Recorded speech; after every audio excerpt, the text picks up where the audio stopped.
Yo friends, kembali lagi di channel Eli.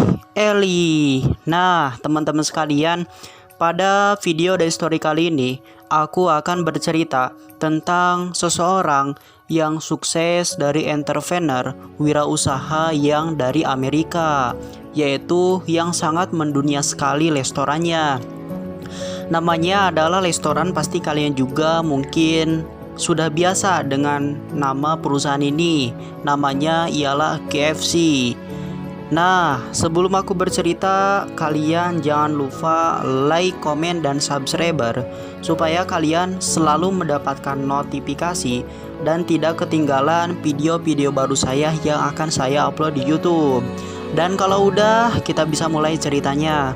Dan buat kalian juga yang ingin request dari cerita-cerita baru, silahkan cantumin aja di kolom komentar, karena saya akan standby dan selalu nge-vlog setiap harinya. Mungkin kita bisa mulai ceritanya. Oke. Mestinya kalian sudah tidak asing lagi dengan perusahaan ini yang bernama KFC, dengan makanan yang cepat saji dengan nama KFC atau Kentucky Fried Chicken atau jagonya ayam.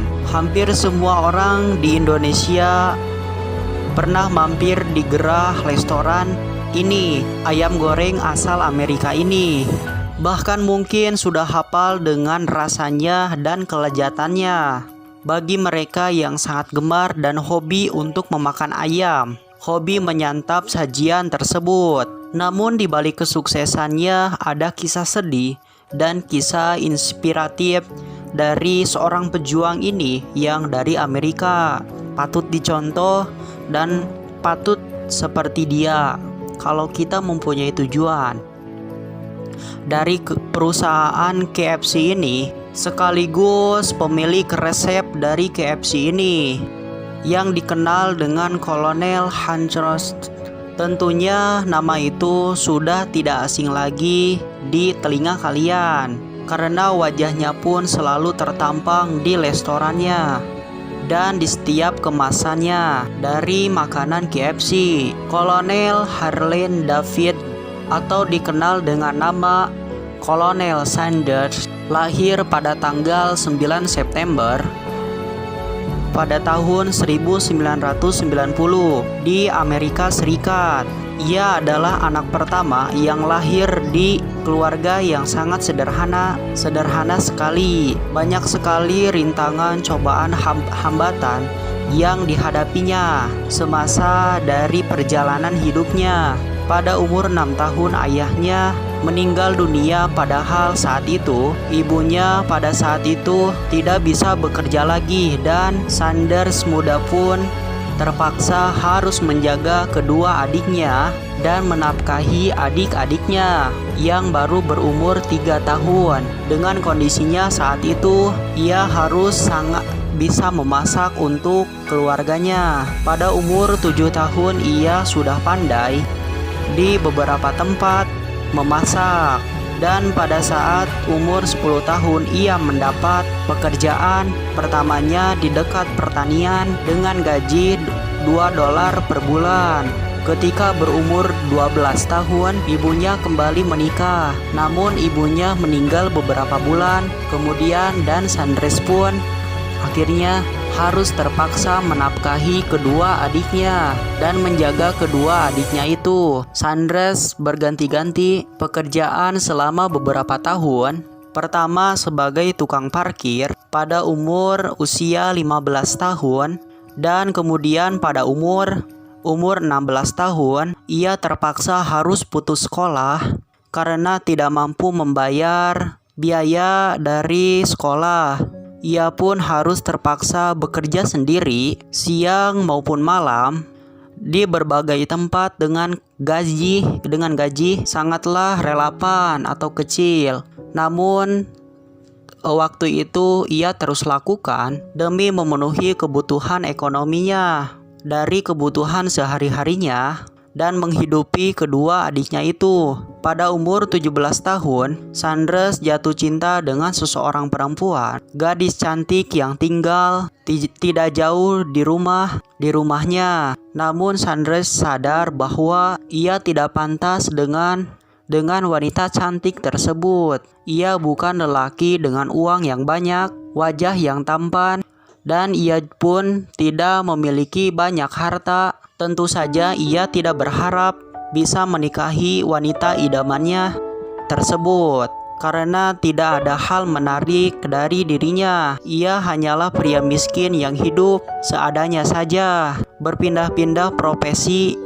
Dari sangat kecil penghasilannya, ia hanya bisa memandang dari pujaan hatinya itu, dan tidak berani untuk menyatakan cintanya, karena ia belum siap dengan itu semua. Hingga suatu hari, di suatu acara di dekat rumahnya, Sandres diminta untuk memasak ayam crispy yang biasa ia bagikan kepada orang-orang yang ada di sekitarnya. Ternyata semua orang di sana menyukai dari masakannya.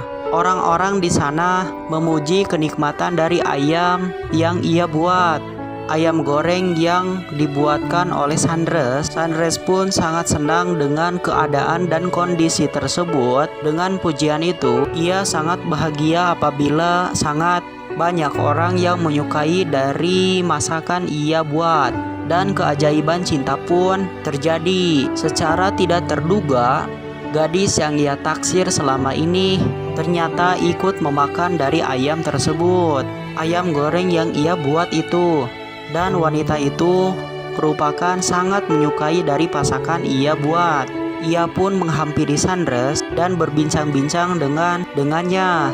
Dan tidak lama kemudian, buih-buih asmara pun mulai keluar, bermunculan di hati gadis pujaannya itu. Sandres pun tidak menyangka kalau ayam goreng buatannya ternyata bisa membuatnya lebih dekat dengan gadis pujaan hatinya. Mereka pun menjadi sahabat, lalu menjalin kisah asmara. Dan setelah beberapa tahun, Sandres pun menikahi wanita pujaannya itu. Saat itu memasak ayam hanya hobinya saja dan dijadikan profesi untuk mencari uang. Dan setelah menikah, Sandres pun kembali berganti-ganti profesi atau pekerjaan, namun tetap penghasilannya pun tidak bertambah, tidak dapat menghidupi keluarga kecilnya itu. Terlebih lagi ia sudah memiliki anak yang membutuhkan banyak biaya. Dan setahun kemudian, karena hidup serba kekurangan, sang istri pun kabur dari rumah dan meninggalkan Sandres seorang diri yang membawa putrinya yang ia sangat cintai. Ia pun patah hati yang sangat mendalam pada saat itu. Ia tidak menyangka kalau istrinya pergi dan meninggalkannya. Ia tidak tahu harus berbuat apa, apalagi. Namun ia sadar ia tidak ingin terpaku dalam kesedihan. Ia harus bangkit dan mengikhlaskan kepergian istri dan anaknya. Ia harus pergi bekerja dan berjuang demi keberlangsungan hidupnya. Ia sangat yakin sekali hidupnya akan berubah pada waktu yang telah ditentukan. Pada waktu saat nanti, Sandres pun kembali dan melamar pekerjaan dan mencoba melanjutkan pendidikannya. Namun ia selalu ditolak saat melamar pekerjaan, dan ia juga tidak diterima di berbagai universitas untuk melanjutkan sekolah pendidikannya. Di tahun 1906, ia juga masuk sebagai seorang tentara angkatan darat dan dikirim ke Kuba. Ia menjadi tentara dan ia menjadi pensiun. Sampai ia menjadi pensiun, di masa pensiunnya, kolonel hidup dengan mengandalkan uang pensiunan. Namun ternyata uang itu tidaklah cukup dari kehidupannya, sampai ia bergabung tim pemadam kebakaran kereta api. Pada masa-masa itu juga ia belajar hukum dan terus menggali kemampuannya sampai memperoleh ijazah di bidang hukum. Meski ia sering menangani kasus di berbagai pengadilan, namun ia merasa penghasilannya tidak cukup, sangat jauh dari standar. Sampai-sampai ia berpikir bahwa ijazah yang ia perolehnya tidak ada gunanya sama sekali. Sandres pun lalu ia meninggalkan profesi dari pengacaranya itu. Lalu ia kembali merenung dan meratapi nasibnya yang menghalangi itu, bahwa ia merasa apa yang ia lakukan selama ini selalu gagal. Mulai dari percintaan, pekerjaan, hingga pendidikan, ia selalu gagal. Ia pun berhenti berharap dan pasrah dengan keadaan tersebut. Ia sangat merasa depresi sekali. Di usianya yang sangat tua itu, ia tidak tahu harus berbuat apa lagi. Ia sempat berpikir untuk bunuh diri saja karena merasa gagal dalam hidupnya. Namun ia teringat bahwa ada satu keahlian lagi yang ia miliki, yaitu memasak ayam dengan sangat lezat. Ia baru sadar bahwa kelezatan ayam buatannya itu tidak ada duanya, dan dia saja yang mengetahui resepnya. Karena bahwa ia tidak memiliki modal yang banyak, ia pun berpikir untuk kerjasama dengan restoran untuk menghidangkan makanan dari masakan ayamnya itu. Ia pun berkeliling dan menawarkan resepnya kepada restoran-restoran yang ada di sekitar Amerika. Namun tidak ada satupun yang menerima masakannya. Mereka semua mengatakan tidak tertarik dengan masakan yang ia buat. Dengan seperti itu, namun Sandres tidak patah semangat, tidak menyerah begitu saja. Selama 2 tahun lebih ia terus mengelilingi kota-kota yang ada di Amerika dan terus menawarkan resepnya kepada restoran-restoran yang ia temui. Namun tetap saja usahanya itu tidak membuahkan hasil dan tidak ada satupun restoran yang menerimanya dari resep masakannya itu. Di usia senjanya itu ia tidak putus asa sama sekali meskipun gagal berkali-kali. Namun Sandres tetap memilih untuk tidak menyerah, karena kegagalan yang sesungguhnya adalah ketika kita berhenti untuk berusaha. Dan Sandres tidak mau menjadi orang gagal pada saat itu. Ia ingin menjadi orang yang sukses, berhasil meskipun di usianya yang sangat tua. Setiap kali menawarkan resep dan kerjasamanya kepada restoran, Sandres selalu saja ditolak. Lalu ia ditolak sampai 1009 kali. Masya Allah.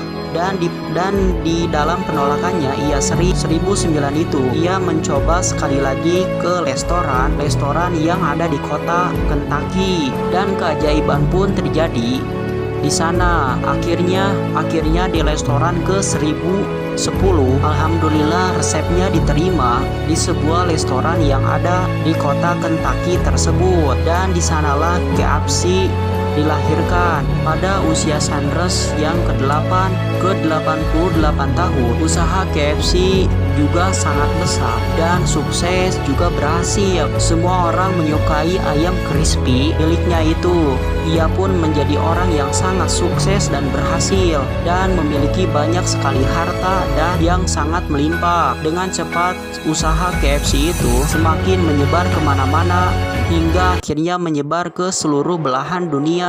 Wajah dan namanya selalu tertampak di seluruh restoran dan di setiap kemasan KFC di seluruh dunia. Masya Allah. Ia menjadi orang yang sangat sukses. Di usianya yang sangat tua itu, ia tidak menyerah meskipun banyak ribuan kali penolakan, yang sangat bangkit meskipun terjatuh, karena ia sangat yakin bahwa kegagalan itu adalah awal dari keberhasilannya. Kita sangat beruntung sekali bisa menikmati lezatnya dari KFC, ayam KFC, dan semua itu berkat perjuangan dan kerja keras tanpa lelah oleh pendirinya itu. Mungkin segitu saja ceritanya dari saya. Mudah-mudahan kalian suka dan terhibur, dan aku juga mungkin yang membacanya sangatlah luar biasa gitu ya dari artikel. Mudah-mudahan ya, kalau memang kita memiliki tujuan, yuk kita bangkit. Contoh dari pendiri KFC ini yang tidak pernah lelah ya. Karena mungkin pepatah mengatakan bahwa proses tidak akan mengkhianati hasil. Jadi yuk jangan lupa komen, like, komen, dan subscribe ya channel saya, dan terus dukung channel saya dengan cara subscriber. Mungkin sekian, bye bye.